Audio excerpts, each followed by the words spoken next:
شهر دشت دی د ګلو ګلستان وطنا رب دی ودان کړه زمونږ ګران افغانستان وطنا رب دی ودان کړه زمونږ ګران افغانستان وطنا شهر دشت دی د ګلو ګلستان وطنا رب دی ودان کړه زمونږ ګران افغانستان وطنا رب دی ودان کړه زمونږ ګران افغانستان وطنا دا آبادی په لور دی بیاي کړی عزم ظلمو دا آبادی په لور دی بیاي کړی عزم ظلمو دا آبادی په لور دی بیاي کړی عزم ظلمو دا آبادی په لور دی بیاي کړی عزم ظلمو ستا جوړې دو تمټین غشتي هر افغان وطنا رب دی ودان کړه زمونږ ګران افغانستان وطنا شهر دشت دی د ګلو ګلستان وطنا رب دی ودان کړه زمونږ ګران افغانستان وطنا رب دی ودان کړه زمونږ ګران افغانستان وطنا ستا هر یو بوټی د لونګ او هم ګلاب او ریحان ستا هر یو بوټی د لونګ او هم ګلاب او ریحان ستا هر یو کاڼی د یاقوت لعل او مرجان وطنا رب دی ودان کړه زمونږ ګران افغانستان وطنا شهر دشت دی د ګلو ګلستان وطنا رب دی ودان کړه زمونږ ګران افغانستان وطنا رب دی ودان کړه زمونږ ګران افغانستان وطنا بیا دی د اور او د جګړې میدان خدای ما جوړوه بیا دی د اور او د جګړې میدان خدای ما جوړوه کورشي د سولې او د امن په جهان وطنا رب دی ودان کړه زمونږ ګران افغانستان وطنا شهر دشت دی د ګلو ګلستان وطنا رب دی ودان کړه زمونږ ګران افغانستان وطنا رب دی ودان کړه زمونږ ګران افغانستان وطنا بسم الله الرحمن الرحیم. درود، احترامات، سلام های مرا پذیرا شوین عزیزان دل. امیدوارم که جور، صحتمند، خوش و آرام و سربلند باشین در هر گوشه و کناری سرزمین زیبا پهناور که هستین. باز هم در خدمت شما هستیم عزیزان دل. باز هم در میدان بازی این بار با یکی از ورزش های دیگه، البته طبق معمول همیشه در برنامه میدان بازی همیشه یک رشته را به شما به معرفی میگیریم.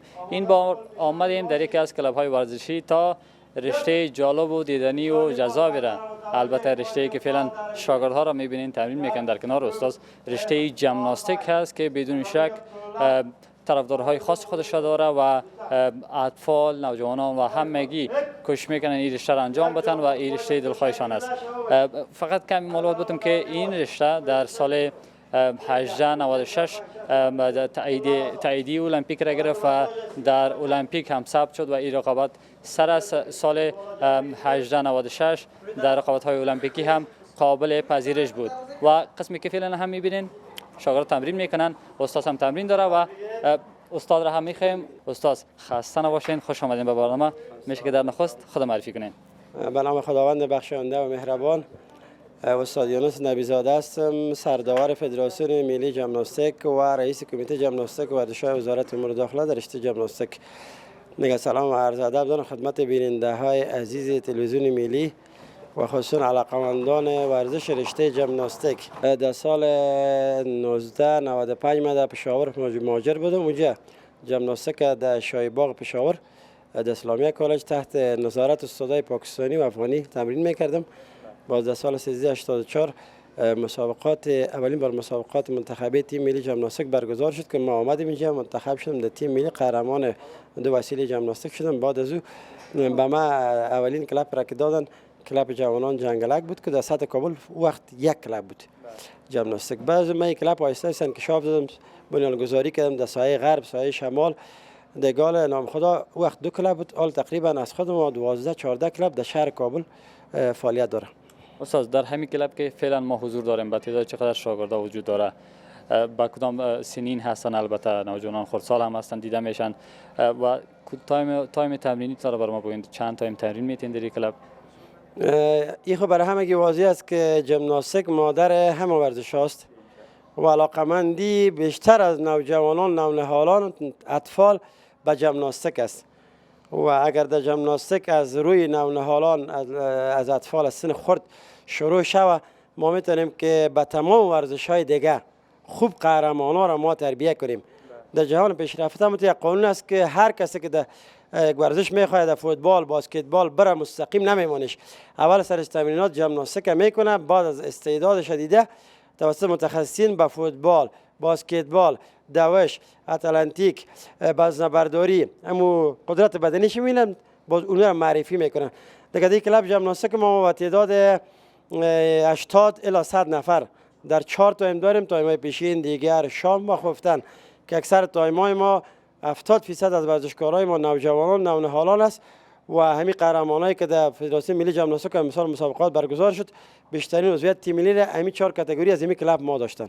بله استاد، از شاگردا هم گفتین کم شوخی هم داشته باشین، فیستان چند است استاد؟ والا میگه از مردارا پیسش پرسانه کسی استرار عمرشه.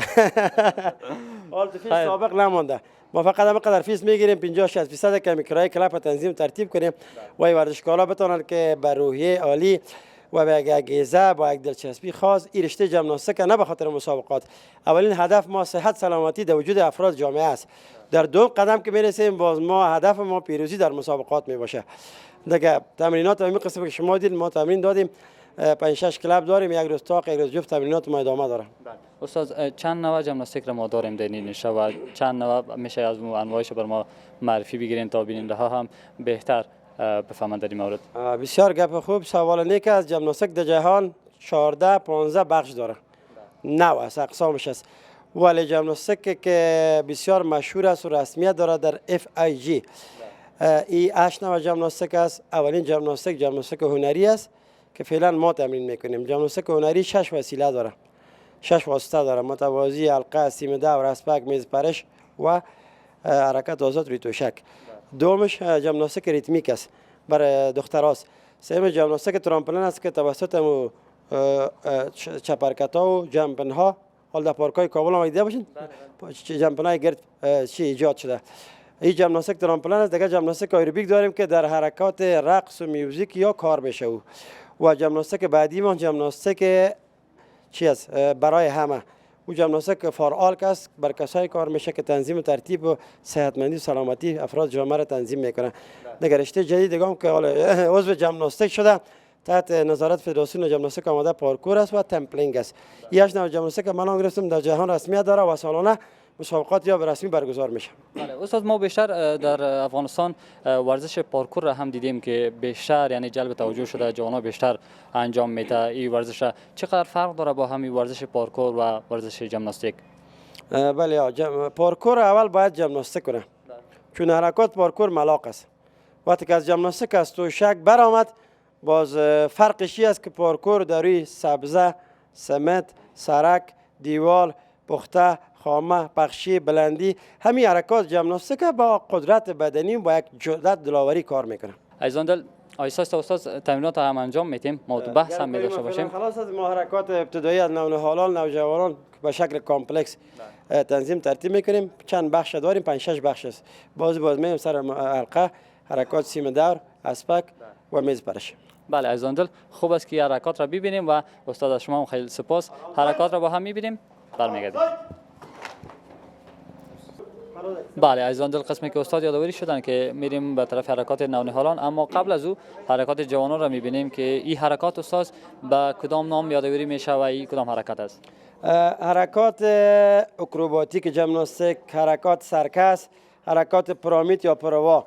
یکی از حرکات متحرک قدرتی است که به شکل لوگو، به شکل دو نفری، سه نفری، چهار نفری در تمام برنامه ها به خاطر عکس، تصویر و جذابیت ژیمناستیک سر تیم بزرگسالا کار میشه. تیم بزرگسالای ما فعلا کار. بله تشکر. یک حرکت دیگر هم برین نام خدا. فیزیک زیاد کار نداره استاد حرکت؟ من گفتم که این حرکات سر نمونه حالا میتونیم کار کنیم، اما قدرت بدنی بسیار بالا کار داره. بله بدون شک قسمی که دیدین عزیزان دل حرکات خیلی ثقیل هست و نمیشه که هر کسی حرکات را انجام بده. این کدام حرکت استاد میشه که معرفی کنید؟ این حرکات است که هم مربوط ژیمناستیک هنری میشه، حرکات کمک دست داره، ملاقای پشت سر کار میکنن. به شکل دست جمعی هم کار میشه، به شکل انفرادی هم کار میکنن. استاد فکر میکنم این حرکات کمک میکنه تا ورزشکار خودش آماده شه و این حرکات به تنهایی هم بتونه انجام بده. بله به خاطر که یک ورزشکار بتونه که قدرت بالا و بلندی عالی و یک سرعت خوب داشته باشه، باید نفر مقابلش از نفر که حرکت میره قوی تر باشه که وزن از اون طرف هوا بالاتر شد بتونه. بعض حرکات که به شکل جای جای کامپلکس کار میکنیم میبینید به شکل تنظیم ترتیب میشه. طبعا این حرکات وقت میگیره. این حرکتی که فعلا شاگردان انجام میده چقدر وقت میگیره تا این حرکت توسط خود فرد انجام شه، یعنی به تنهایی بتونه ورزشکار حرکت انجام بده؟ حرکات کار میشه ما از کلوله زمینی میبینید که حرکت کلوله زمینی نمیره، باز حرکت پرش کدش میکس کرده.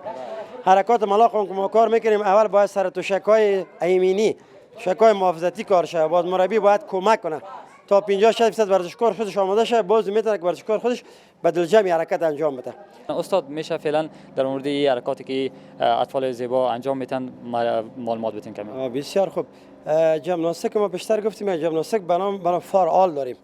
این ژیمناستیک فعال که از به شکل کامپلکس 10 نفر 20 نفر تا 100 نفر هم در جشنواره ها، در نمایشات، در تمام پروگرام های المپیکی جهانی از این ژیمناستیک فعال برای شروع پروگرام ها که چون جذاب است کار میکنن شروع میکنن.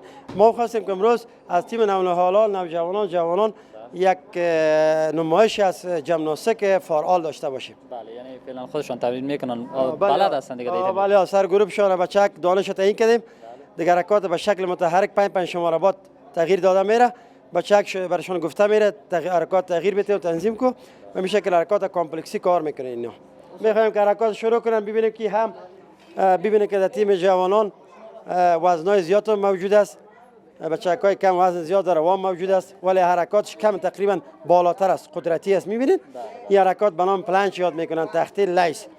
استاد 5 ثانیه به نظرم هر حرکت انجام داده میشه. بله اصول از این تا 7 ثانیه است در جهان. باز ما 5 ثانیه گرفتیم که وقت برنامه رو نگیره و بچه‌ام تعادل خود بتونه حفظ بکنه. هر چقدر که ثانیه ها زیاد شود تعادل قدرت زیاد کار داره، بچه‌ها برنامهشون برهم نخوره. بله استاد در کدام رده سنی بیشتر شوق علاقه به این رشته وجود داره؟ طبعا ما 3 رده سنی داریم، 4 رده سنی. بیشتر کدامشان بیشتر علاقه‌مندی برتان نشان داده برای ورزش؟ والا من گفتم 70 تا 70% نوجوان و نونهال زیاد علاقه‌مندی داره در رشته. بله یعنی بسیار با شوق و اشتیاق من تمرین میکنن. شوق اشتیاق کلانام علاقه‌مند هستن اما میترسن میگه سر ما بالا رفته نشه که در ژیمناستیک خود اوگار کنیم. بله عزیزان دل قسمی که حرکات این ورزشکارا رو دیدیم بدون شک فوق العاده حرکات سختی است و کوشش کنین اول تمریناتون انجام بدین یا بیاین در یک قسم کلاب ها تمرین کنین، بیاین پیش یک قسم یک قندول و تمریناتون انجام بدین. قسمی که دیدین این عزیز ما اطفال نازنین را تمرین میته و آمادهشون میسازه. سلام قند، نامک چی است؟ جناب پیدرعلی تخلص میکنم اخلاص یک دانه ژیمناستیکاران وزارت معارف سلطانی. چند ساله است قند؟ 12 ساله. چند سال میشه که ژیمناستیک انجام میدین؟ مدت 2 سال میشه. فعلا خودت دیگه استادی شاگرد هستی، نه استادی اینا رو تمرین میتی و بالای استاد هم خیلی حساب میکنه؟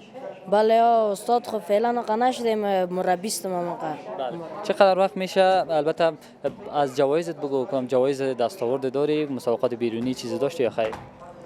مسابقات بیرونی تا فعلا نداشتم. در داخل بوده که 25 دانه مدال دارم، 20 دانه تقدیرنامه است، 2 دانه کپ است.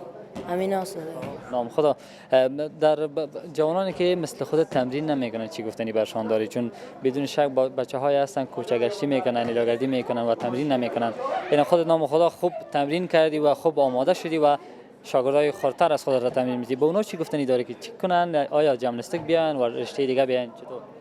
خب این ژیمناستیک دیگه قبلا استادم گفت که مادر ورزش است.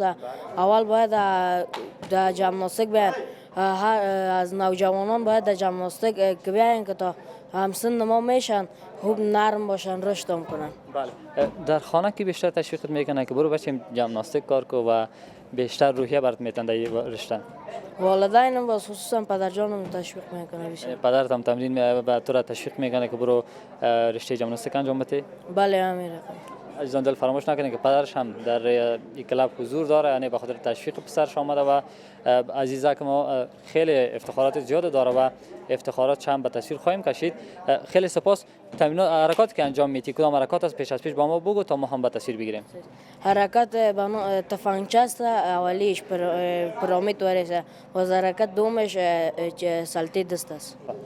فعلا عزیزان دل که تماشا میکنین حیدر علی عزیز با اطفال نازنین حرکات را انجام میده و تمرین میکنه. استاد این حرکات را میشود که معرفی کنین و بگوین کدام حرکات است؟ تشکر. حرکات پیرامید، حرکات اکروباتیک، حرکات سرکس، همین حرکات است که نمونهش تیم بزرگسالا پیشتر کار کردن به شکل قدرتی. منزل اول 2 3 این میتونه تا 10 نفر هم به شکل کمکی ارتباطی برن به شکل منار کار کنن. اما تیم نوجوانان ما کس امو قدرت را داشت کنم 2 نفر حرکت انجام دادن. بعضی حرکات است که نباز شما ببینید حرکات مربوط ژیمناستیک و اکروباتیک میشه. خدای داره میبینه که حرکات ملاق پشت سر جای کار میکنه، حرکات پیشوری داره. شهر دشت دی د ګلو ګلستان وطنا رب دی وطن کړه زمونږ ګران افغانستان وطنا رب دی وطن کړه زمونږ ګران افغانستان وطنا شهر دشت دی د ګلو ګل. بله عزیزان دل قسمی که میبینیم فعلا در تصویر ما هم آمدیم به طرف اطفال نازنین نونهالان و میشه استاد این حرکات را هم بر ما معرفی کنین؟ بله. حرکت که محمد میره چاک است، حرکت که دانشجویان میره سردست شدن است. حال حرکات ملاق پیشوری است، حرکات پرنده داریم، حرکات پل ژیمناستیکی را محمد انجام میده. من بیشتر یادآوری شدم که پل، شم، چاک، گرفتن زاویه قائمه، ستا شدن بالای دستا یکی از اساسات مهم حرکات روی توشک می باشه.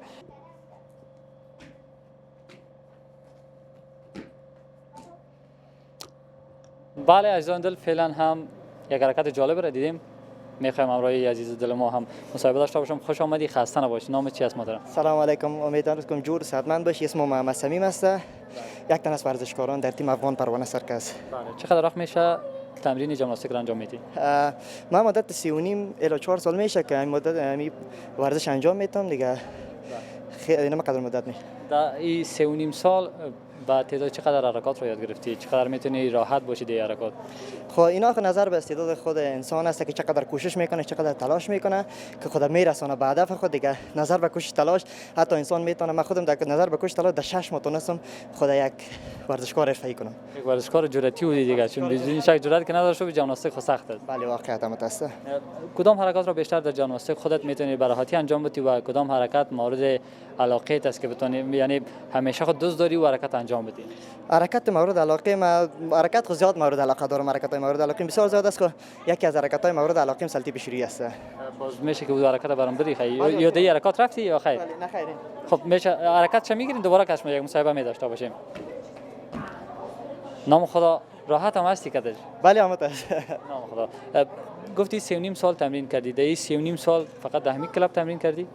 نه خیر، ما در جای مختلف در اثر رشته اینا که از ژیمناستیکار در اثر رشته اصلی ما پارکور و فری رانینگ است.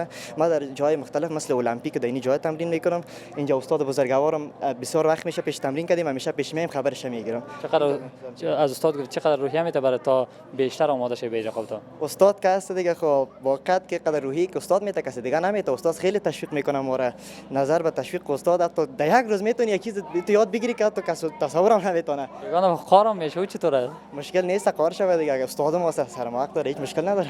بدون شک استاد وقتی یک شاگردش حرکت غلط انجام میده چون بسیار تمرین کرده می باشه و سر زحمت کشیده می باشه، یعنی او هم کمی جگرخون میشه. در آخر پیامت هم داشته باشیم. کاملی تلویزیون ملی در اختیارت است. تشکر. واقعا پیشتر گفتم گفتیم ولی استاد ما در اصل واقعا یک استاد بسیار خندان خوش‌طبع که حتی هر اشتباه و غلطی هم که بکنی بسیار به تو خنده و بسیار مذاق برات میگه که تو نمیشه انت میشه. واقعا یک استاد بزرگوار که خیلی دوستش داریم دیگه. پیامت هم به مردم افغانستان چی است و چی پیام داری به جوانان مثل خودت که هنوزم تمرین نمیکنن و میخوان کوچه گشتی کنن نگاه کارهای دیگه؟ دیگه پیام خاص ندارم. پیام اینمی است که ورزش کنن. ورزش که صحتمندی و سلامتی است. ورزش که است دیگه از اینکه در کوچه بگردیم در چیز بگردیم بجای از حداقل یک کتاب صفحه یک صفحه یک چیز کار دیگه بکنیم بهتر است. از گوشه گشتی خب از چیز جور نمیشه. دیگه ورزش بکنیم. ورزش صحتمندی و سلامتی است. بله. بعد از این خب پیام شما گرفتیم کدام حرکت دیگه هم هست به نظر من انجام میدی برام؟ بله یک در اصل خودم اولین نفر در سطح افغانستان در ورزش دیگه هم دارم. در سطح افغانستان اولین نفر هستم که جاگلینگ است. اون وسایلش است که دیگه توسط استاد حمید روحان در تیم افغان پروانه سرکس تعلیمی و تربیتی اطفال بنیانگذاری شد در افغانستان. دیگه خودم اولین نفر در سطح افغانستان هستم. دیگه میخوایم اگه اجرام براتون داشته باشم اگه اجازه تون باشه. نام خدا به ما افتخار است. میریم این حرکت عزیز دل ما را هم میبینیم ببینیم که چقدر یک حرکت عالی هست. شهر دشت دی د ګلو ګلستان وطنا رب دی ودان کړه زمونږ ګران افغانستان وطنا رب دی ودان کړه زمونږ ګران افغانستان وطنا شهر دشت دی د ګلو ګلستان وطنا رب دی ودان کړه زمونږ ګران افغانستان. بله عزیزان قسمی که در تصویر میبینید حرکات برای من خیلی جالب شد و من هم کوشش میکنم یاد بگیرم این حرکات مگر خیلی سخت است و با پای بلند کردن چوب و چهار البته چوب هایی که از 4 دانه است یعنی به یک کسی که تمرین نکرده باشه حتی 2 دانه سخت است که بتونه 2 دانه رو کنترل کنه. اما این از این قسمی که گفت در این رشته اولین شخصی است که این رشته را انجام میده و خیلی هم خوبه. تشکر از حضرت. خب این کدام حرکت استاد و کدام ورزشکار انجام میده؟ حرکتی که کار میکنه دانشجویان پرش با پای باز در کلاس 5 حرکت اول تیم نونهالان. حرکت یک فرقان کار میکنه پرش اثر مانی گذاشتن در کلاس 5 نونهالان. حرکت جمع به شکل کلوله بالای خرک کلاس 4. حرکت جواد کار کرد پیل وارود بالای میز پرش از کلاس 3. دایف ارتفاع از کلاس 3. حرکت سمینجار کار میکنه. حرکت دایف کلوله ملاق بشوری است کار کردن. خیلی سپاس از اینکه بیننده برنامه میدان بازی هستین. فعلا هم حرکات بعدی انجام میشه. با ما استاد یونس نبیزاده هم حضور دارن. استاد میشه که در مورد این حرکات هم بر ما معلومات بتین و می لوازمی که در اینجا ماندگی شده ماندن نامه لوازم چی است؟ وسیله اسپک. یکی از وسایل بسیار مهم ژیمناستیک وسیله اسپک است که یک ژیمناست قدرت بازو، قدرت شانه، زیر بغل، بندز داشته باشه تا حرکات به شکل درست کار کنه. دانشجویان حرکت ابتدایی نوجوانان کلاس 5 میره که به مو تیم مربوطش تعلق میگیره. دور بعدی را تیم جوانان است که حرکت حیدرعلی کار میکنه. ببینید که حرکت همونطور که سن سال بالا میره حرکات ژیمناستیک هم سخت‌تر و قوی‌تر شده میره. قیچی پیشوری کار میکنه که در کلاس 4 ژیمناستیک از خودشان عضو تیم جوانان و با چک رفت تیم نونهالان و جواجان هم عضو تیم ملی ژیمناستیک است که میخواد حرکت بالاتر از حرکات نوجوانان کار کنه. دیگه وسیله اسپک واقعا که وسیله دلچسب است تمام وسایل ژیمناستیک، اما سخت‌ترین وسیله حرکاتی که داره وسیله اسپک است. ببینید که چرخ‌های پای جفت به چه شکل کار میکنه در این وسایل. بله عزیزان دل خیلی سپاس که بینیدیم برنامه ما هستین. فعلا هم در یک گوشه دیگه از این کلپ ژیمناستیک آمدیم. قریشی صاحب هم در کنار ما هستن. قریشی صاحب میشه که در مورد این حرکاتی که انجام میده عزیز دل ما معلومات بدین. خب این حرکات به نام حرکات چرخ کلان یاد میشه که جواد جان حرکت چرخ کلان با حرکات چنج کار میکنه. و فکر میکنم به جواد جان خیلی راحت هم باشه چون بازیکن تیم ملی هست. بله این حرکت ها بر از او یک حرکات ساده ای است. در آخر یک سلطه راست هم امروش اضافه است.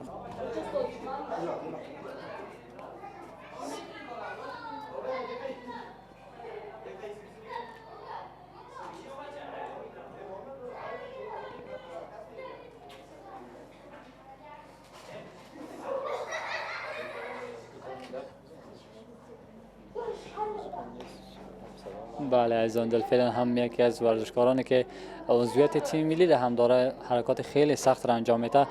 قریشی عزیزم در کنار ما هست. استاد قریشی کدام حرکات است و این حرکات چقدر زمان برمیبره تا یک ورزشکار قدر آماده باشه؟ خب جواد جان که است به تیم ملی است. حرکات برش حرکات ساده ای است. حرکات مکسیر کار میکنه و حرکات استا شدن بالای دست کار کرد. فعلا هم حرکات مکسی است خیلی سپاس از اینکه بیننده تلویزیون ملی و برنامه میدان بازی هستین و این بود رشته ژیمناستیک که به شما به معرفی گرفتیم.